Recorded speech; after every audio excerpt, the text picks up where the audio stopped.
Welcome, here I've got Vivo Y52 5G and let me show you how to record the slow motion video at this device.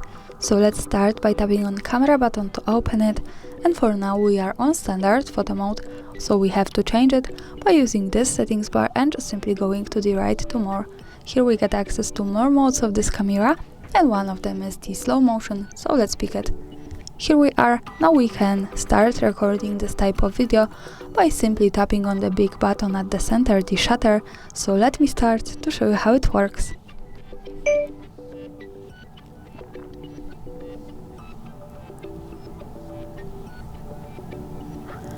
And now let's stop by tapping again on shutter button to see the video. Let's move to the left one that follows us straight to the gallery, and here we can play it by using the center button.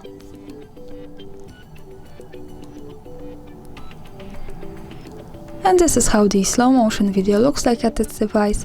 Thanks for watching, subscribe our channel and leave the thumbs up.